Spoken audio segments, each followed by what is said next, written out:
Değerli basın mensupları, bugün Mısır Dışişleri Bakanı, değerli dostum Sayın Badr Abdelatty ülkemize ağırlamaktan duyduğum memnuniyeti ifade ederek sözlerime başlamak istiyorum. Kıymetli kardeşim Abdelatty'nin ülkemize bu ilk ikili resmi ziyareti, kendisine ve heyetine tekrar hoş geldiniz diyorum.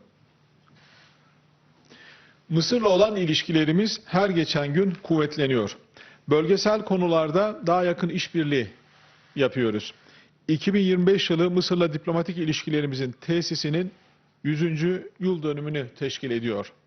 Bu önemli yılda gerek ikili gerek bölgesel konularda daha da yakın bir çalışma içinde olacağız. İlgili kurumlarımız teknik nitelikli anlaşmaların müzakerelerini hız kesmeden sürdürüyorlar. Cumhurbaşkanlarımızın talimatları doğrultusunda Sayın Mevkidaşımla birlikte bu görüşmelerin takibini ve eşgüdümünü gerçekleştirmekteyiz. Kurumlarımız tarafından yürütülen çalışmaların olumlu sonuçlarını gözlemlemeye başladık. 2024 yılında ticaret hacmimiz bir önceki yıla göre yaklaşık 1 milyar dolar artışla 9 milyar dolara ulaştı. Mısır'daki Türk yatırımcılar kapasitelerini genişletiyor, yeni üretim tesisleri kuruyor. Değerli kardeşimle ayrıca stratejik öneme haiz savunma sanayi, ro-ro ulaştırma, enerji ve hidrokarbonlar konularında ele aldık. Bu alanlardaki işbirliğimizi de geliştirmek istiyoruz. Değerli basın mensupları, bölgemizdeki sorunların yansımaları hiçbir zaman bölgemizle sınırlı kalmıyor. Bizler bölgemizdeki sorunlarla ilgilenmezsek üçüncü ülkeler gelip bölgesel meselelerde belirleyici politikalar izliyorlar. Şu hususun artık kabul edilmesi gerekiyor. Yerel sorunlara ithal çözüm arayışları bölgemize huzur getirmedi. Tam aksine yabancı güçlerin kendi çıkarları doğrultusunda attığı adımlar bize savaş, istikrarsızlık ve yoksulluk olarak geri döndü. Bu gözlemden hareketle çevremizdeki sorunlarla daha yakından ilgilenmemiz ve kendi çözümlerimizi ortaya koymamız gerekiyor. Türkiye ve Mısır, Cumhurbaşkanlarımızın liderliğinde bu doğrultuda önemli bir sorumluluk üstlenmiştir. Her konuda daha fazla istişare ve işbirliği içerisinde. Bu meselelerin başında Filistin'deki durum geliyor. Kıymetli basın mensupları, her şeyden önce Gazze'deki ateşkesin sağlanması için gösterdikleri çabalardan ötürü Mısırlı kardeşlerimize teşekkür borçluyuz. Gerçekten kendileri olağanüstü bir gayret ortaya koydular. Mısırlı yetkililer Katar ve diğer ülkelerle beraber büyük bir çaba sergilediler. Şimdi bu ateşkesin kalıcı olması için tüm uluslararası toplumun seferber olması gerekiyor. Pazar günü Doha to achieve the ceasefire in Gaza. In addition to the Qatari officials who exerted a lot of efforts, and now we need to exert all our efforts so that the ceasefire would sustain. And we met last Sunday a delegate from Hamas, and they are keen on keeping this ceasefire and providing the humanitarian aid as well as continuing the release of hostages, but there are a lot of question marks regarding Netanyahu's policies. As you know, after 16 months of war in Gaza, the whole region is in need for peace and stability, and Netanyahu needs to stop his provocative acts for his personal political interest, and he needs to stop the genocide. And the other important topic that we need to work on is the humanitarian aid in Gaza, as Egypt plays a very important role in delivering the humanitarian aid to Gaza. And I would like to thank Egypt for supporting the provision of humanitarian aid to Gaza. And Turkey sent, since the beginning of the war, more than 8 tons of aid. and it reached now 97 tons of aid. And according to the directives of the President of Turkey, we started contributing to the new phase of the reconstruction of Gaza. And as you know, there are a number of statements and declarations that were made regarding the reconstruction of Gaza, and there were other announcements and statements made regarding getting the people of Gaza out of the city. And we are totally against this. We are totally against any attempt to evacuate the Gazans and send them to other neighboring countries, because this is not for the interest of the region. And we are against this that would expel the Palestinians from their territories. We are also against the terrorism that's still taking place in the West Bank, and we believe that all of these provocative operations need to come to an end, and the evacuation of Gaza from the Gazans and sending them to Egypt or Jordan is something that we are denouncing, we are totally denying and are against, and we cooperate with Egypt to refuse that, because stability cannot be achieved by that. We also believe that enhancing and developing relations with Egypt would support stability in the whole region.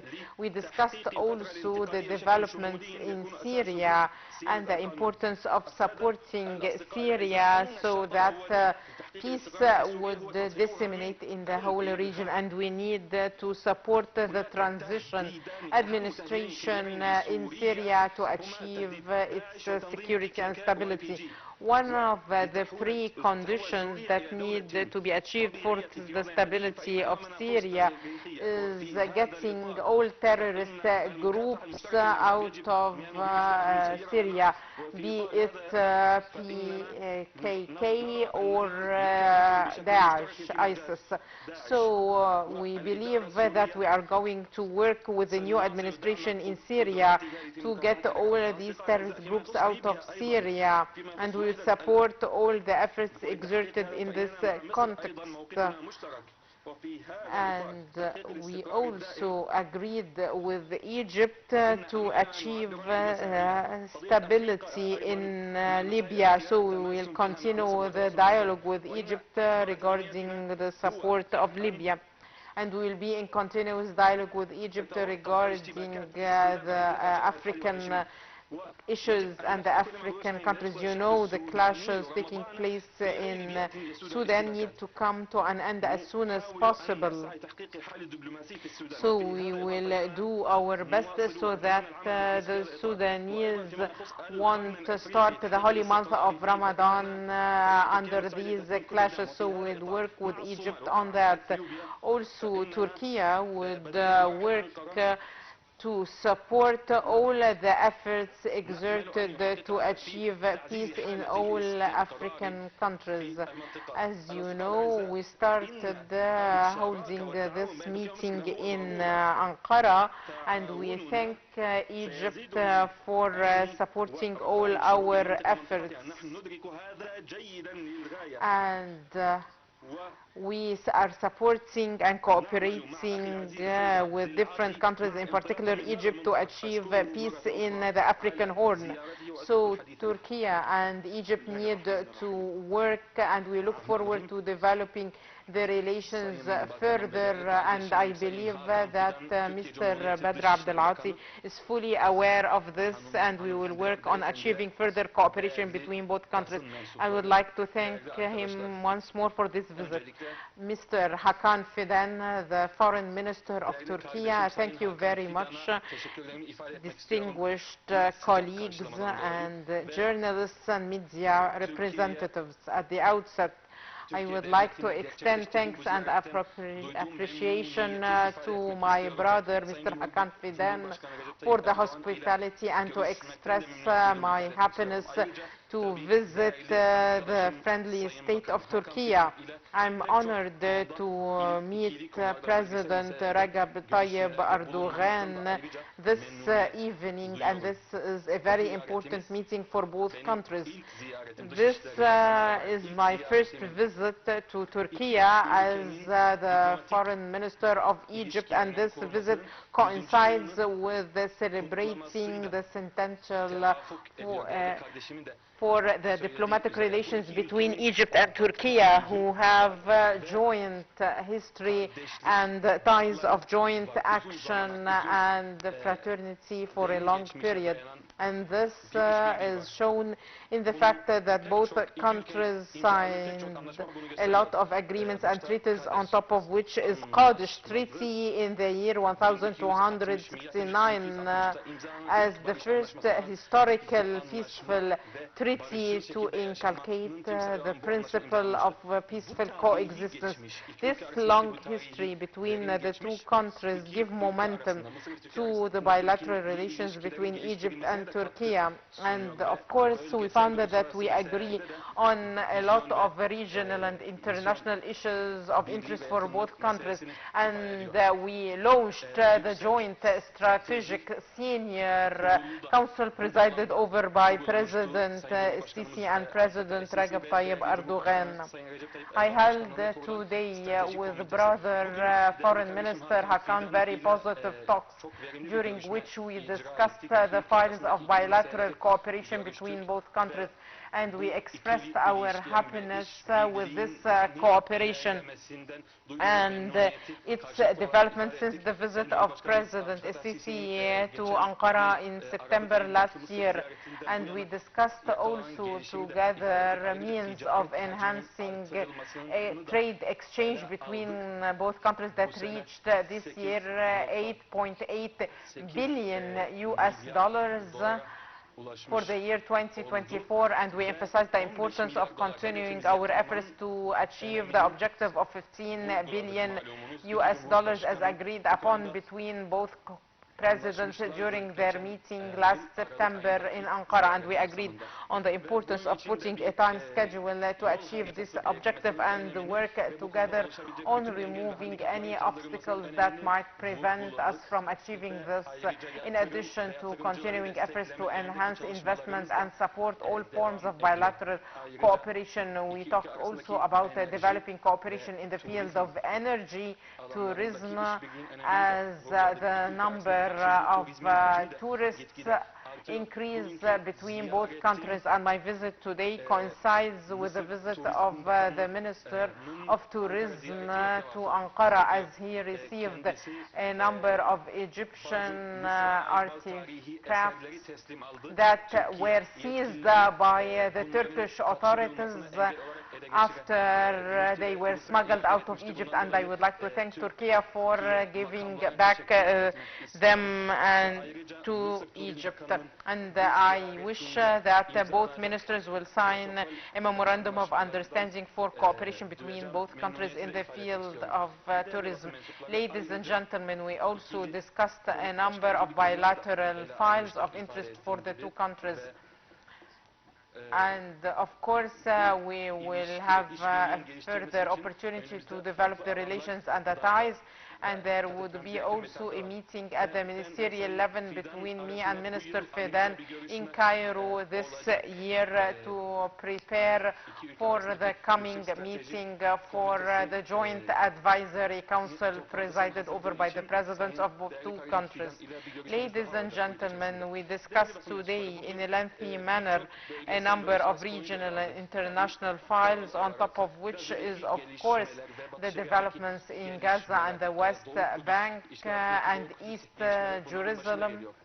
And we discussed the developments in Gaza after reaching the ceasefire with its 3 phases, and the release of hostages after strenuous efforts exerted by Egypt in cooperation with Qatar and the US over 15 months. I introduced 2 Foreign Minister Fidan the current developments regarding the implementation of the agreement on ground, as well as the challenges the agreement is facing. And I agreed with the Minister on joint cooperation to confirm the full implementation of all the elements of the ceasefire agreement.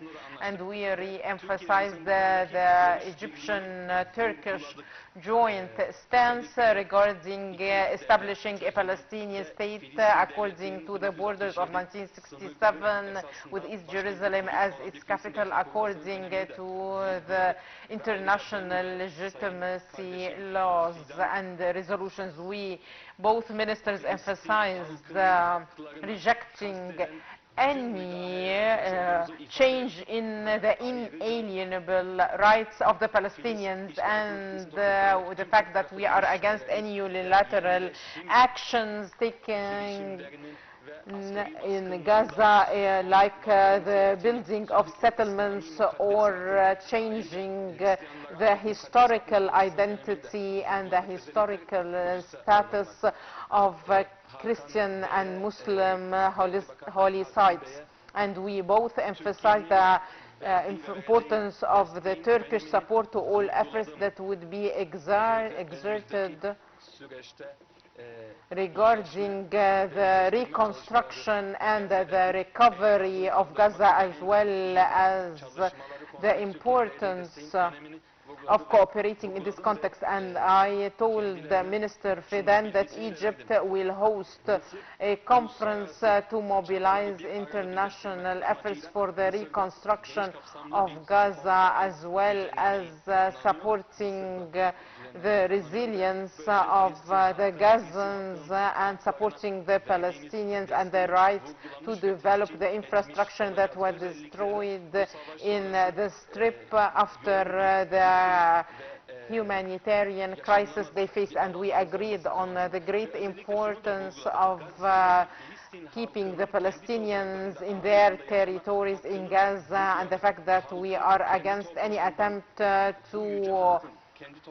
get the Palestinians out of their territories, as well as the importance of meeting their just rights. We also discussed with Minister Fidan the developments in Syria.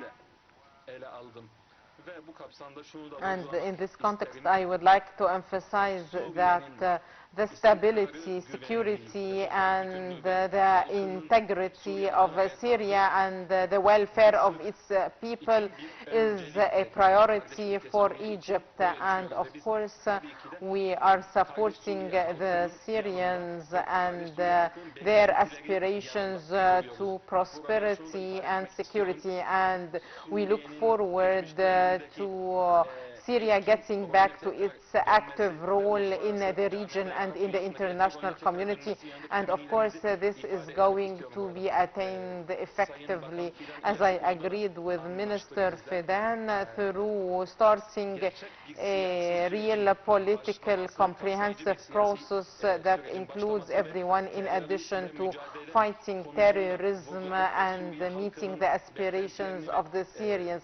I also emphasized the importance of not letting Syria to be a threat to any of the neighboring countries in the region. I discussed with His Excellency the Minister the joint work between Egypt and Turkey to achieve stability, peace and security in Libya, as well as the importance of supporting the Libyan national efforts to enhance the Libyan solution and respecting the role of the Libyan national institutions, and the importance of putting an end to the division in the executive authority, as well as holding presidential and parliamentary elections in parallel. We emphasized also the importance of getting all foreign forces and mercenaries and foreign fighters out of Libya so that it can achieve the integrity of its territories and the aspirations of its people. We agreed on joint action to achieve peace and security in Libya through the cooperation between both countries. We also discussed the developments in Lebanon, and we welcomed the election of Joseph Aoun as the president of Lebanon and the Prime Minister Nawaf Salam, and we wish that all these steps would be supporting Lebanon, and we emphasize the importance of the continuation of ceasefire and its implementation and the full withdrawal of Israel from Lebanon, as well as implementing the resolution of the Security Council. And we discussed also the developments in Sudan and the importance of finding a political solution, as well as protecting the national institutions and restoring peace and security to Sudan. And I informed Minister Hakan about the contacts and the 2 visits I paid to Port Sudan and the efforts we are exerting to support the integrity of Sudan and its stability. And we discussed also the developments in Somalia and the African Horn, and we had a common vision regarding the importance of protecting the unity of Somalia and the integrity of its territories. And we tackled the mediation efforts exerted by Turkey, and Minister Fidan informed me about these efforts, and we wish that the negotiations between both sides, Somalia and Ethiopia, will take place during this month to achieve the stability of Somalia. And we also tackled a number of important files like water security, and I emphasized on this part that the water security for Egypt is a matter of existence. And we discussed also the developments in the African Horn. Once more,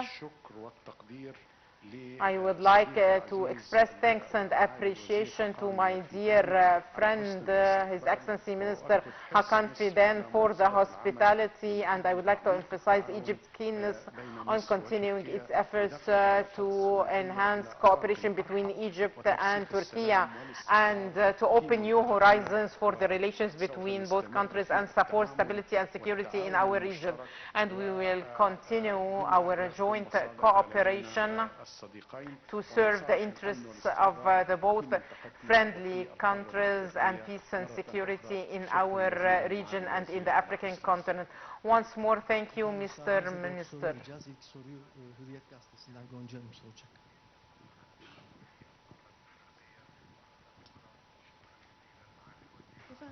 İsrail Ateşkes Anlaşması kapsamında serbest bırakılan bazı Filistinlilerin Filistin topraklarına bir daha dönmemesi şartını koymuştu.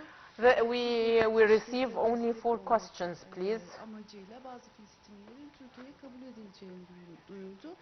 Bu kapsamda 15 Filistinlilik. In light of the ceasefire between Israel and Palestine, Israel has a condition that the Palestinians not go back to their lands, and as you know, they announced that they wanted to send some Palestinians to other countries. In light of this, so would you tell us more about that? If certain Palestinians are going to be hosted by Turkey, who are these Palestinians who will come to Turkey? As you mentioned in your question, in the peace talks, Turkey supported ceasefire since the beginning, and this was a top priority for Turkey, as genocide should have stopped since the beginning. Once more, we would like to thank Egypt, Qatar, for supporting the ceasefire, and we, Turkey, supported them with their efforts, and we provided all the support they needed to reach this ceasefire. As you know, in the year 2021, when this war occurred, there were 1,000 Palestinians who were released from the Israeli prisons. And Israel had a condition that those prisoners released won't stay in the Palestinian territories. And we are witnessing the same right now, as there is a condition from Israel that it does not want certain hostages who were released to stay in Palestine. So we are going to host them in Turkey. We are ready to receive them in Turkey. We have received up till now 15 Palestinians, and they were given the visa through Egypt, and they came to Turkey and we received them. And there are also a number of other countries that would play a role in this context, as they are going to host some of the other Palestinian hostages. Egypt and Qatar would help us with that. I would like also to tell the international community that we have seen this in the past, and Turkey has good will to put an end to this disaster and this drama, but in the future things might change, as this can be used as a propaganda against Turkey. Turkey has always supported ceasefire, and receiving Palestinians and members from Hamas in Turkey might be used by some politicians in the international community as a propaganda, and we claim right now that we are totally against this propaganda. What we are doing is an effort to support peace and to facilitate putting an end to this disaster, nothing else. And we have seen in the past, in 2021, that some people has used it as a propaganda against Turkey.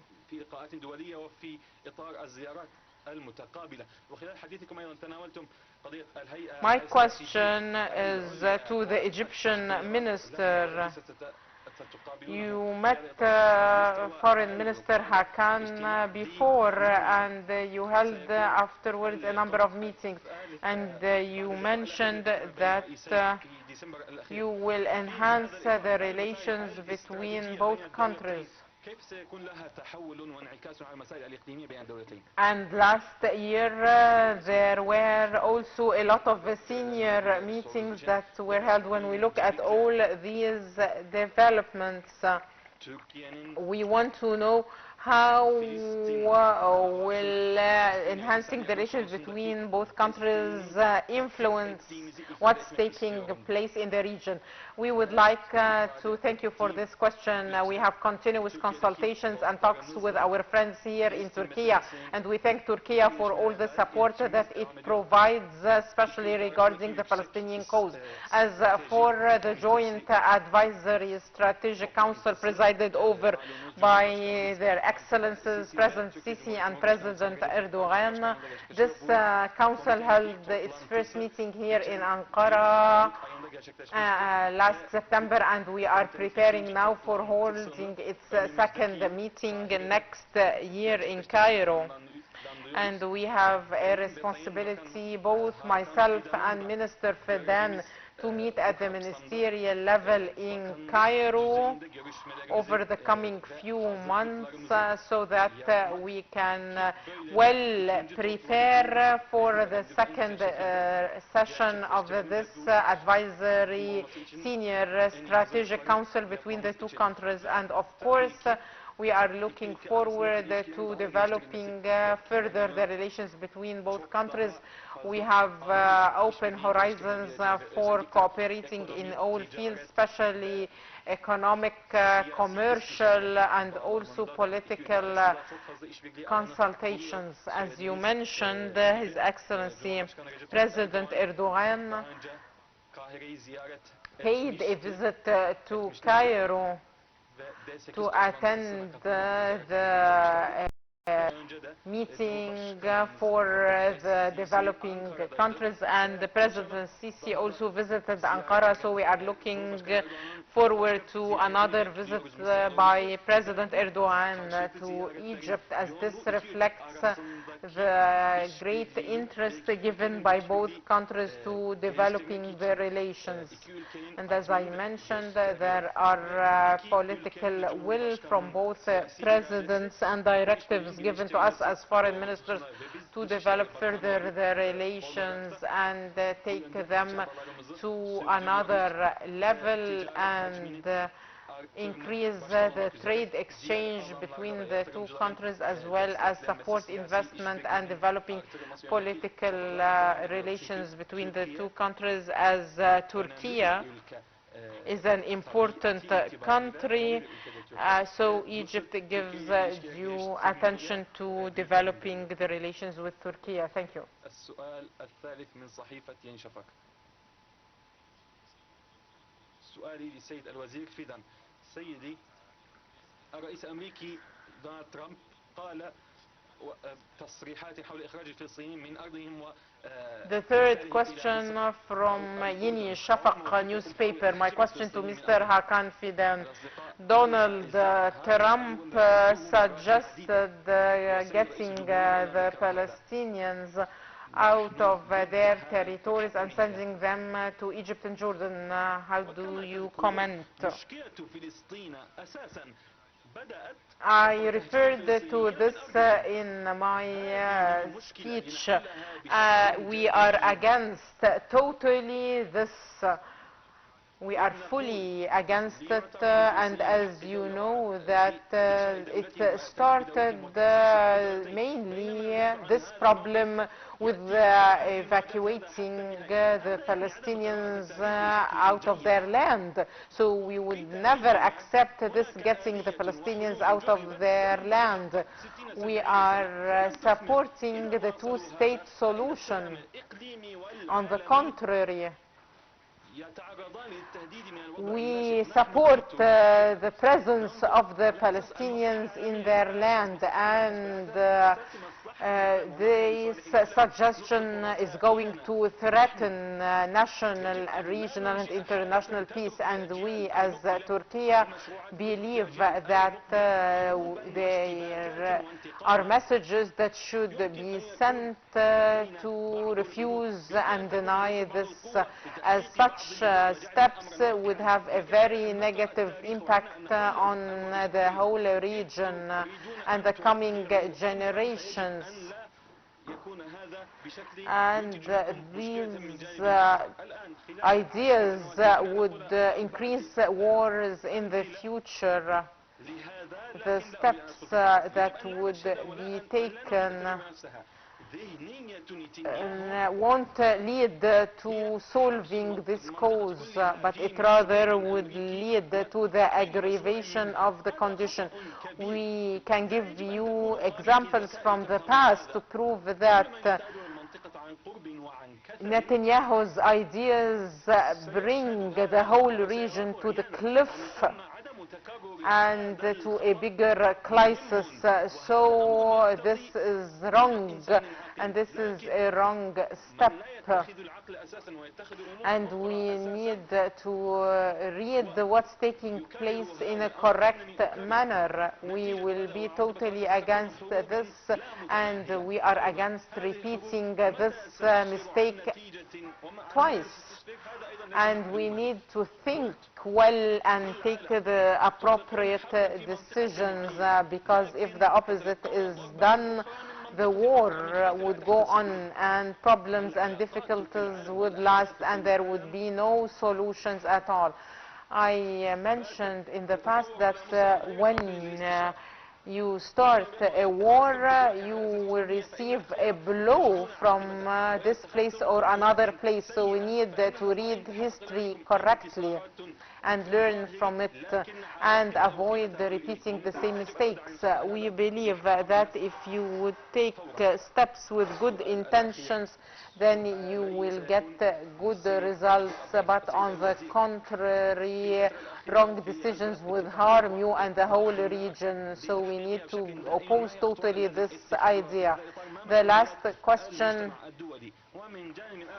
is for the Egyptian minister. As you know, there is the ceasefire in Gaza, and for its sustainability there are certain steps to be taken. What are these steps? And also, what are the steps that would be undertaken by Egypt regarding Syria? First, regarding the ceasefire in Gaza Strip, as you know, the ceasefire has 3 phases. Each phase will extend to 6 months.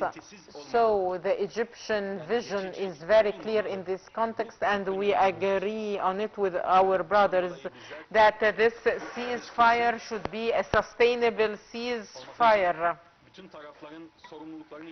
And this is a very important point, so we emphasize the great importance of making each party implement his responsibilities according to this.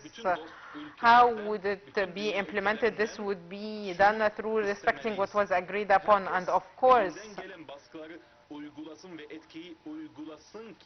we need to call upon all friendly countries and all countries in the world to exert all pressure possible on both parties so as the implementation of the agreement would be done. So first, there should be a political will for the implementation and respecting what was agreed upon and implementing it without any delay or any obstacles. This is regarding Gaza. And of course, as for the implementation of the 3 phases of this agreement, it should go in parallel to full access to humanitarian aid and medical aid, and as my friend Minister Hakan said, we need to provide also shelters, camps, tents, because the Palestinians have a catastrophe on the ground. What happens in Gaza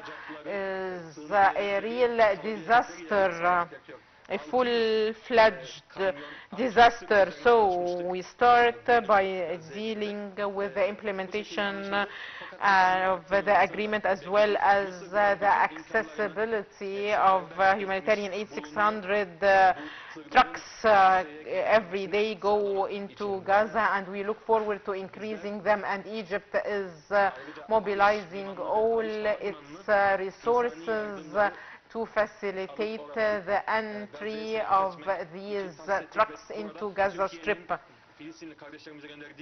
And El Arish port, El Arish airport both receive the aid from all countries worldwide, and we appreciate the aid sent by Turkey to Gaza. In parallel to that, we need to quickly implement projects for recovery and reconstruction so that there would be water supply, wastewater services, clinics. These are all things that are very important so that Gaza once more would be a place in which Gazans can live. And of course, along with that and implementing the ceasefire, we need to implement projects for reconstruction and recovery. And this necessitates a project with the contribution of all regional and international powers. And of course, the international community has a responsibility to participate in the reconstruction. And as I mentioned, Egypt is going to host an international conference for the reconstruction of Gaza, and it would be so important to implement this project, and we have a vision in Egypt, and we shared it with the brotherly and friendly countries to implement all the projects of reconstruction, and they would happen while the Palestinians stay in Gaza Strip, as there is no need to get them out of the Strip. And this is very important, and we will share with Turkey, the Arab countries, the European countries, the US, and the international organizations, and the United Nations, and the World Bank, and the International Monetary Fund, and the UN Development Fund. We will share with them all these ideas and mobilize all the resources needed for the reconstruction of Gaza and building what was destroyed. And of course, the Egyptian-Turkish partnership would be very important in this context. Thank you. Thank you.